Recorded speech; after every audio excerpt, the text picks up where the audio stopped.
Silencio en la sala. En la siguiente media hora entramos en debate.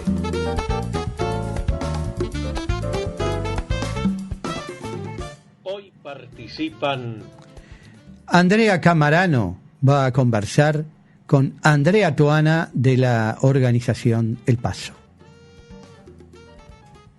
Personas con dueño. Personas, dueños de personas. ¿Qué hace la pausa dramática esa que me parece Pepe Mujica, Luis? Sí, no sabía si entrar, si no. Muy buenos días para todos y todas del otro lado, para mis compañeros Luca y Luis. Un gusto estar de nuevo en el estudio de Radio Camacuá y aquí en la radio cooperativa, en la red de la radio.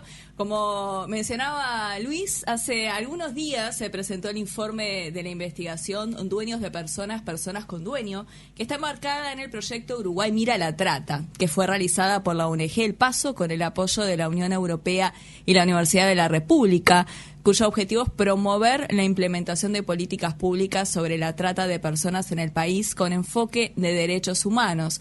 Por eso la idea es conversar en los próximos minutos justamente con Andrea Tuana, directora de la ONG El Paso, para conocer mayores detalles. Muy buenos días, Andrea, un gusto conversar contigo. Muy buenos días y muchas gracias por esta invitación. Primero conocer el motivo de la realización de la investigación, el objetivo, enmarcarlo un poco en un trabajo que llevó bastante tiempo. Sí, nosotras desde El Paso venimos trabajando ya hace varios años con los temas de explotación sexual de niños, niñas y adolescentes y trata de mujeres, fundamentalmente con fines de explotación sexual, la trata. Pero en este tiempo de trabajo nosotras veíamos que era necesario poder avanzar en generar información sistematizada, en poder profundizar en generar información sobre la trata de personas, porque en Uruguay todavía el reconocimiento del problema es bastante débil o por lo menos desparejo. Así que bueno, presentamos un proyecto de la Unión Europea y que implicaba la realización de esta investigación y bueno, justamente con fondos de la Unión Europea y otros aliados, otros socios en este proyecto, nos embarcamos en esta investigación que nos llevó prácticamente un año el desarrollo de la misma y bueno, ahora estamos en la fase de divulgación de los resultados. ¿Cómo se realizó esta investigación, este trabajo de campo? Imagino que tiene un trabajo interdisciplinario también, como mencionábamos, con la participación de la Universidad de la República. En la presentación estuvo la socióloga Natalia Guidobono, que fue la coordinadora de la investigación y contó algunos detalles también de este informe. Sí, fue una investigación que fue llevada adelante por un equipo de la Asociación Civil El Paso, al frente de la socióloga Natalia Guidobono. En ese equipo también habían psicólogos, trabajadores sociales, abogados, y contamos con el apoyo, orientación y asesoramiento metodológico de un equipo de la Universidad de la República, del Departamento de Trabajo Social, donde allí estuvo la socióloga Mariana González, como parte del equipo que participó. Y fue una investigación en donde se hizo mucho trabajo de campo, se hicieron más de 100 entrevistas con personas de todos los departamentos del país, o quizás no todos, pero la gran mayoría de los departamentos del país, donde también hicimos un relevamiento de sentencias judiciales de las principales operaciones policiales que se realizaron en casos de trata. Bien. Hicimos también un análisis de prensa y hicimos un pequeño capítulo respecto de qué pasa con este tema en la prensa. Y trabajamos también con Karina Núñez, una referente en el tema trabajo sexual, en donde ella colaboró con nosotros en el trabajo de campo y el acercarnos a las situaciones de trata. Así que bueno, fue bastante completa la investigación. Mencionabas que este informe aborda cómo es la cobertura de la trata de personas en la prensa uruguaya. ¿Cómo es considerada? ¿Qué concluyeron? Bueno, nosotros lo que vimos es que en realidad son coberturas puntuales, coberturas que en realidad el tema aparece en la prensa a partir de algún hecho concreto, o un caso, una operación que se realice, o a partir de un evento. Claro. Donde se presente algo, pero que no es un tema que esté sostenido en la prensa, lo cual genera también su dificultad para la visibilización, para su análisis y su conocimiento. Y también veíamos que en los casos en que aparecía en la prensa, en general era un tratamiento bastante calificado. O sea, había, lo que se pudo ver es que había en el periodista, en el comunicador, una intención de buscar información, de saber qué terminología utilizar, poner recursos en las notas, que eso es algo bastante destacable. Es importante, ¿no?, que estos temas que son tan complejos se puedan trabajar con una previa preparación. Eso también se pudo ver en el análisis de prensa. Pero, como te decía, la gran debilidad es que son tratamientos puntuales que no se sostienen en la agenda. Claro. Si pudiéramos ponerle una dimensión a este problema en Uruguay, ¿cómo se podría calificar teniendo en cuenta la experiencia de la ONG y también de este informe, lo que fueron concluyendo? Y mira, en este informe veíamos dos cosas. Si bien no podemos cuantificar, no podemos dar números, porque sí, claro, no fue por ahí la investigación, pero veíamos dos cosas, que es un problema histórico, que no es nuevo y que no es algo que aparece en los últimos años en nuestro país, sino que ya desde principios del siglo ya teníamos las redes de trata de Europa Central hacia los prostíbulos del Río de la Plata, Montevideo, Buenos Aires, desde el principio del siglo pasado. Luego, en los años 90, que se descubre toda la red de trata Montevideo-Milán, que da lugar a película, libro. Esa ruta permanece intacta. Hoy se sigue utilizando esa ruta de trata. O sea que estamos hablando de más de 30 años, la misma ruta establecida. No la misma red de trata, pero sí la misma ruta establecida. Y que además no hay departamento del país en donde no existan casos de explotación sexual de niños, niñas y adolescentes o de trata de mujeres. O sea, nosotros identificamos en cada uno de los departamentos situaciones de explotación sexual y de trata, o bien porque identificábamos mujeres, por ejemplo, dominicanas, que de República Dominicana aparecían en un prostíbulo de determinado departamento, o bien porque en los relatos aparecían los traslados, por ejemplo, de adolescentes o de mujeres, por distintos departamentos para la explotación. Entonces me parece que eso también es algo que es interesante poder dimensionar, ¿no? Que esto no es que, bueno, es un problema de la frontera o es un problema de que hay un mega emprendimiento. No, este es un problema que está instalado en todo el país. Claro. Y además la investigación también aborda la trata laboral, que eso es bastante novedoso, porque de trata laboral sabemos bastante poco. Y ahí hay unas características un poco diferentes a la trata sexual.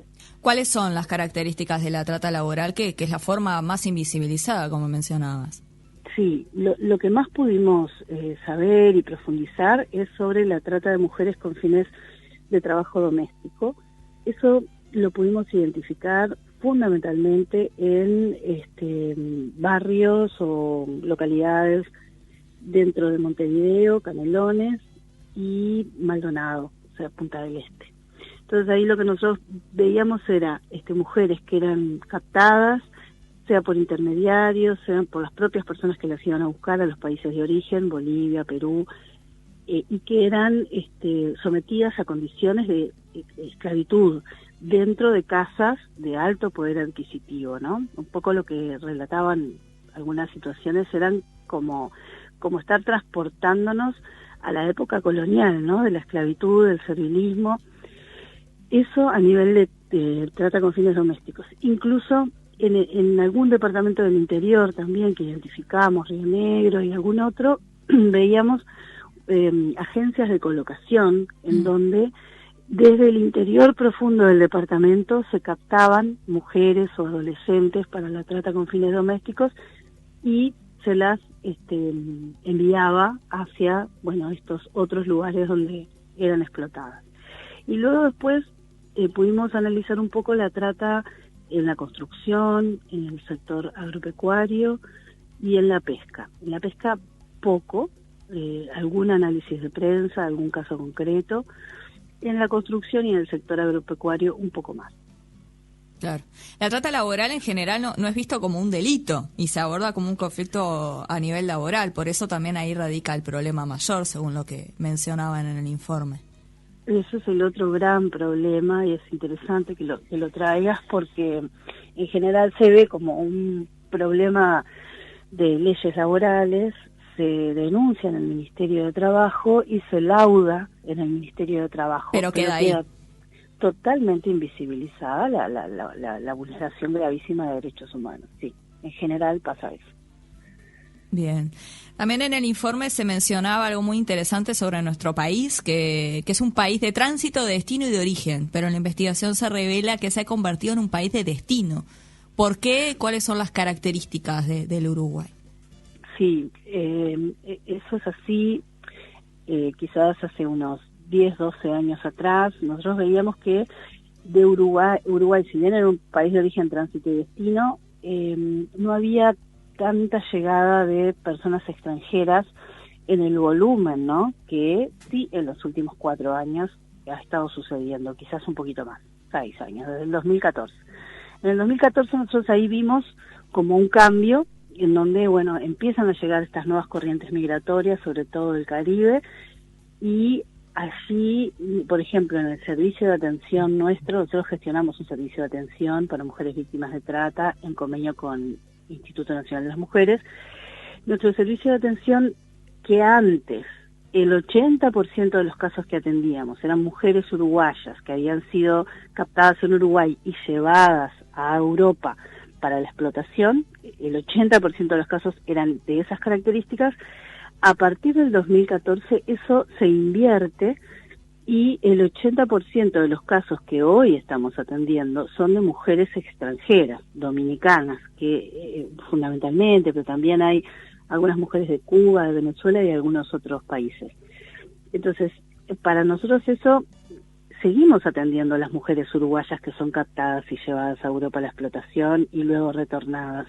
Pero el enorme porcentaje son mujeres extranjeras. Por eso decimos que si bien Uruguay sigue siendo un país de origen y tránsito, hoy predomina el ser un país del destino, donde la explotación se da en suelo uruguayo. Ese es un cambio que hemos visto. Bien. Y en este marco, que es un fenómeno instalado y no se reconoce como problema público, como mencionábamos al principio de la nota, ¿cómo contribuir para que esto cambie? ¿Qué granito de arena se puede aportar desde la sociedad también? Bueno, yo creo que es bien importante que podamos ver y de alguna forma tomar conciencia de que esto no es un problema que le ocurre en Argentina, en Brasil o en el sudeste asiático o en México, sino que esto también pasa en Uruguay, también pasa con las mujeres y las adolescentes uruguayas, obviamente también con varones, porque cuando hablamos de trata laboral hay también mucha captación de varones. Claro. Y que por lo tanto es importante que este problema sea visible, que hablemos del tema, que lo pongamos sobre la mesa, que de alguna manera presionemos para que el país se ocupe, para que se haga prevención, para que se incorpore, por ejemplo, en el sistema educativo, en los programas de trabajo con los gurises, la prevención de la trata sexual y laboral. Creo que es empezar a tomar conciencia e incorporarlo como parte de los problemas que el país tiene, ya es un paso bien importante. Sin duda la cobertura de prensa es fundamental, ¿no? Porque la prensa también va colocando los temas en la agenda. Bien. ¿Cuál es el trabajo que realiza la ONG El Paso para esta prevención, para la atención? Bueno, nosotros fuimos acercándonos a estos temas a partir de nuestro trabajo central de la ONG, que es la atención a mujeres, niños, niñas y adolescentes que sufren violencia dentro del hogar, o en las relaciones de pareja, o bueno, padres, madres que ejercen violencia hacia sus hijos e hijas, abusos sexuales. A partir del trabajo con esas situaciones, nosotros fuimos viendo que en muchos casos, como consecuencia de esa continuidad de las violencias, de esa violencia en la primera infancia o los abusos sexuales intrafamiliares, muchas veces terminaban en situaciones de de calle, de mucha desprotección, y ahí eran captados por personas que gradualmente las iban incorporando en los circuitos de explotación sexual y después trata. Entonces, a partir de ahí es que nosotros fuimos como abriendo los ojos a una realidad que no la teníamos tan presente. Claro. Luego se dio, empezamos a estudiar, a formarnos, a participar de los primeros diagnósticos que se hicieron en Uruguay, y a partir de ahí tomamos el desafío en el 2011 de generar, de conveniar con el Instituto Nacional de las Mujeres este servicio de atención a trata con fines de explotación sexual. Y posteriormente empezamos a trabajar también en un convenio con INAU, el cual mantenemos, de orientación y apoyo a equipos de los territorios del litoral sur del país, litoral y sur, sobre explotación sexual. Así que digamos que nos fuimos metiendo gradualmente en la capacitación de estos temas, en la atención de las víctimas y también en la sistematización y la incidencia de las políticas públicas. Nosotros participamos de distintos comités interinstitucionales para la prevención y el abordaje de estas problemáticas. El CONAPES es uno, que participamos, sí, y el Consejo Nacional de Lucha contra la Trata es otro. Bien. ¿Y cuándo estamos frente a una red de trata de personas? ¿Cuáles son las características? Porque es bien importante también. Esa es otra pregunta muy importante, porque en general siempre tenemos la idea de que estamos frente a una red de trata cuando hay crimen organizado transnacional. Sí. Nos imaginamos, ¿no?, como esto de las películas, que captan, que secuestran, que encierran, que ponen grilletes, torturan. Bueno, sí, esas redes de crimen organizado transnacional existen y operan en Uruguay, pero también operan las otras redes que quizás no son tan complejas y que tienen un funcionamiento donde la sujeción de las personas no es a través de encerrarlas, ponerles grilletes, controlarlas las 24 horas del día, sino que utilizan otras estrategias que de alguna forma al observador, a quien está afuera, lo confundan. ¿Cómo es que esta mujer dominicana es víctima de trata si yo veo que esta mujer sale, viene, va al servicio de salud, se va para su casa? No, tendría una vida normal, ¿no? Rarísimo. Exacto. Entonces, claro, eso también es importante, ver cómo a veces las redes las captan y las llevan de un lugar a otro, las mantienen a las mujeres todas juntas viviendo en un mismo lugar, las tienen controladas 24 horas, la violencia física y sexual siempre está presente, pero otras veces el mecanismo de control que tiene más efecto es esto de ellas llegaron acá, se sintieron engañadas, tienen una deuda gigantesca porque la red que las captan dominicana les paga el pasaje, claro, y una serie de gastos, y ellas sienten de que les deben, ¿no?, a esa red y que no van a poder salir de esa situación hasta que salden esa deuda. Otras veces ellas saben y de alguna manera se las hacen saber de que ellos saben dónde está su familia allá, tienen gente allá en Dominicana que pueden dañar a la familia si a ellas se les ocurre salirse.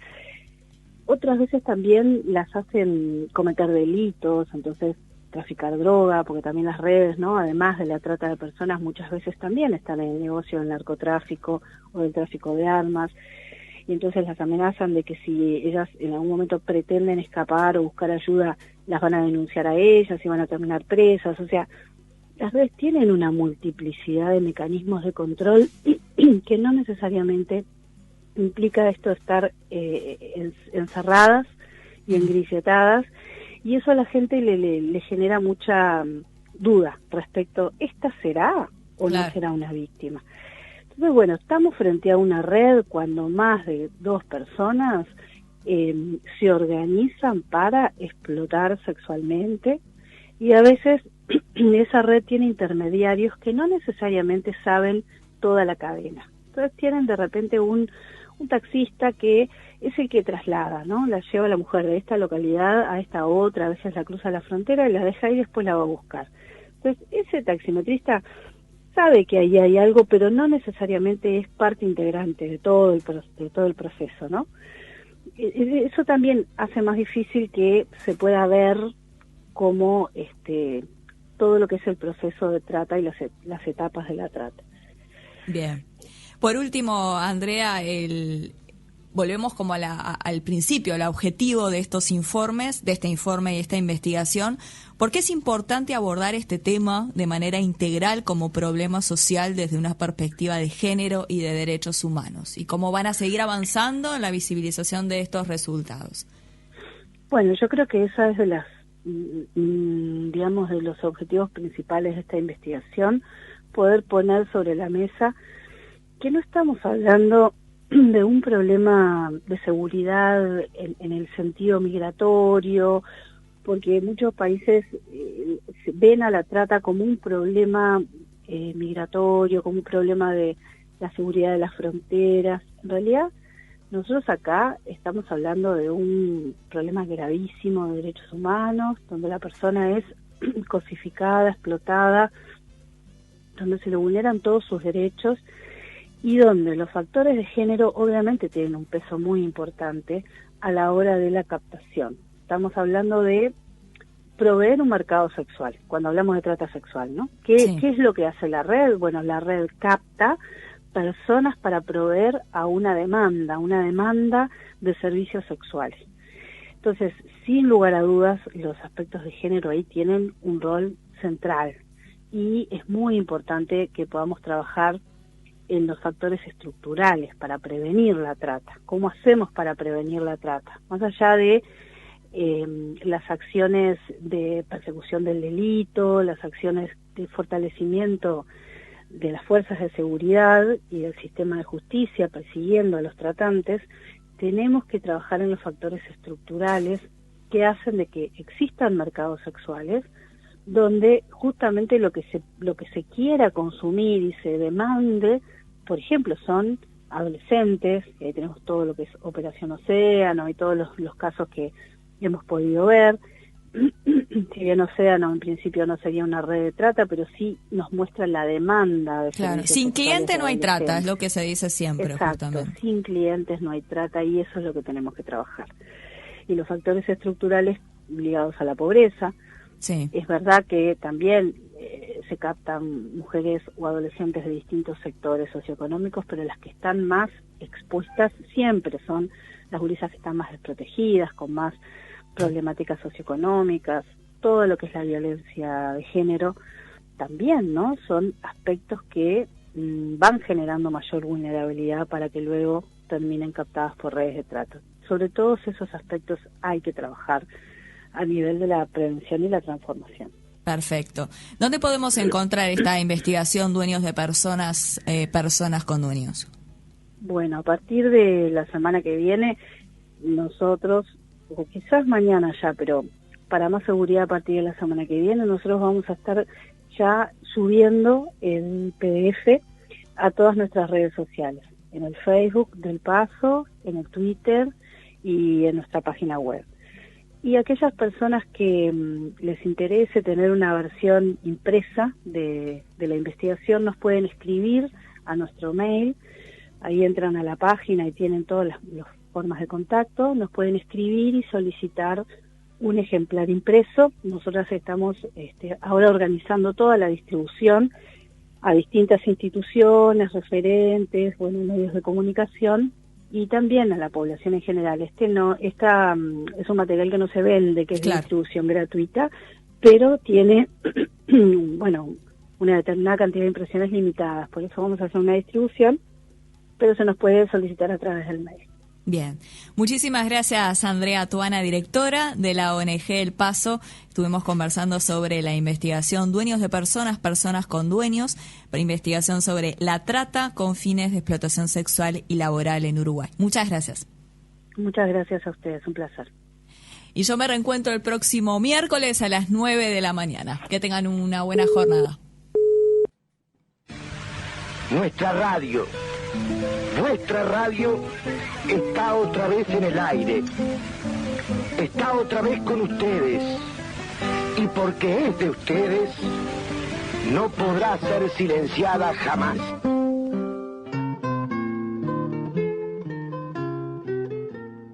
Aquí transmiten en simultánea Radio Camacuá y la Radio Cooperativa del Uruguay.